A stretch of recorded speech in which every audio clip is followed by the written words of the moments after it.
Welcome to this YouTube video. In this video I'm going to be making a simple fascinator design with this headband that I wrapped in my previous video. I'll put the link in the description. So I have 2 yards of crinoline and I've divided it into 12 inches 2 pieces, 10 inches 2 pieces, and this long 28 inches. The crinoline is 7 inches wide, so I'm going to pick the 12 inches cut and fold into 2 like this, as you see me doing. Then I will squeeze that end together and bind it with my needle and thread. I'm going to be doing one as a sample so you get the idea of how I'm going to make the rest. So I'm bringing in the other end after folding into 2 and squeezing it together again, just like I did the other one. Now I'm going to place them together side by side as you see me doing, and continue to bind. I'll make sure I bind them well and not my thread. It is very important to bind them tightly because the crinoline is quite sharp and it can cut your thread. So make sure you tie very well so that it doesn't cut or loosen later on.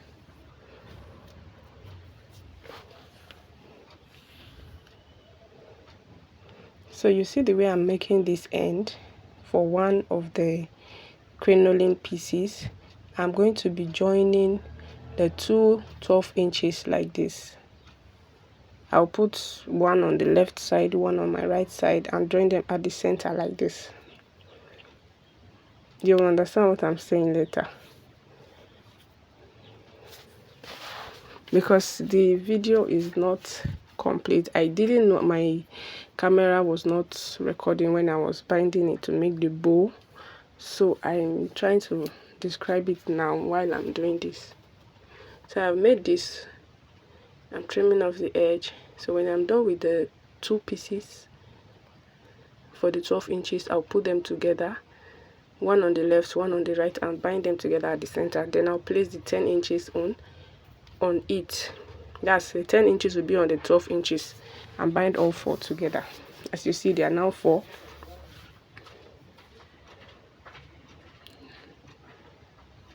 So I'm going to join all 4 off camera, but before then I'm going to do the same way I did the 4 pieces. I will do this one as well. Bind it at the 2 ends.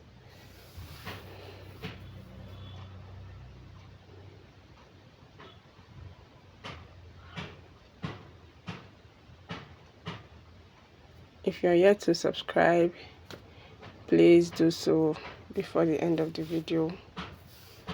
Thank you.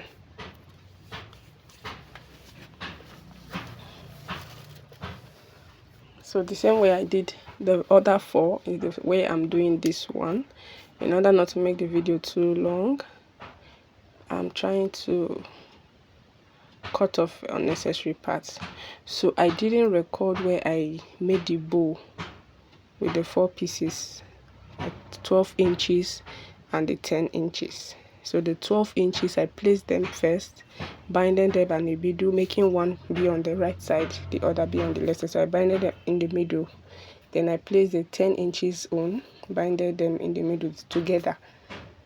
So this is what they end up looking like. I hope you understand. I didn't know the camera wasn't rolling when I was doing it. Sorry about that.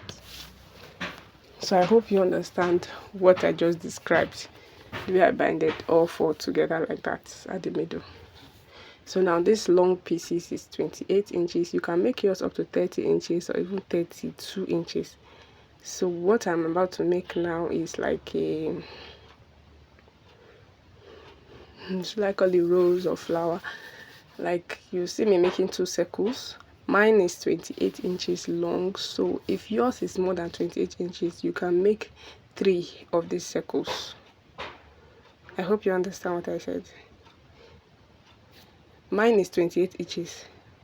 That's all I have left from the 2 yards. So you can make yours longer if you have more crinoline. I hope you understand. So I'm binding this one too at the center like that. So I'm going to be tying it at the center, making sure it's well secured. And then I'm going to place it on the bows that I made earlier.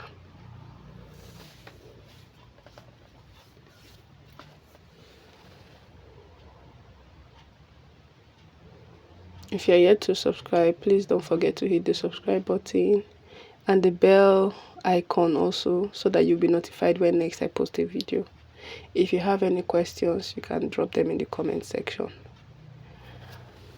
Okay, now I am done with the flower design and then the bow. Now I'm going to place them on each other to form this design. It's quite simple. So if you want to make yours, you would like your flower design to be the 3 circles, you can buy 2.5 inches of crinoline or 3 inches and just modify your measurements according to your preference.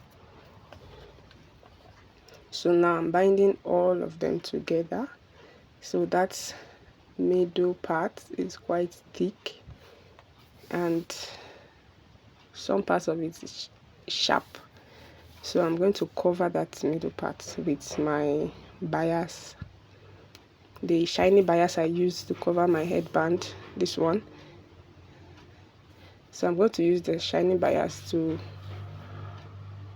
close that rough part in the middle here.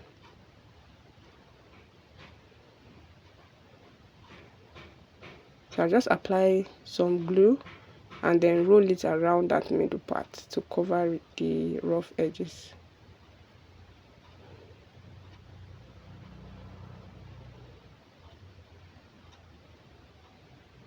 You can use your UHU gum, your hot glue gun, or the wool gum.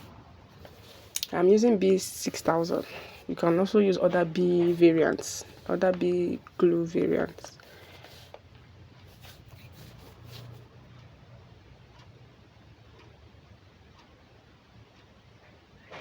So now I'm just going to wrap it starting from one side. You see, I didn't start from the middle. I'm starting from one side of the rough edges to make sure I properly cover all the rough edges. Basically, you can do it with whatever method works for you. The most important thing is that your work is neat and you should have a clean finish at the end of your work. So you see, I'm wrapping it gently. Take your time. And then I'm just going to apply some glue at this end and seal it up.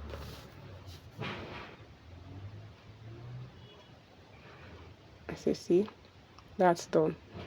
So now that my design is ready, I'm going to apply glue on the design and place it on my Alice band. Mind you, I did not just apply glue, although you see me applying glue only in this video. I also used my thread and needle to tack it down. So while I was tacking, it was only the bias from the headband and the bias of the fascinator that I was tacking together. I hope you understand. So I did not just rely on the glue, I also did hand tack.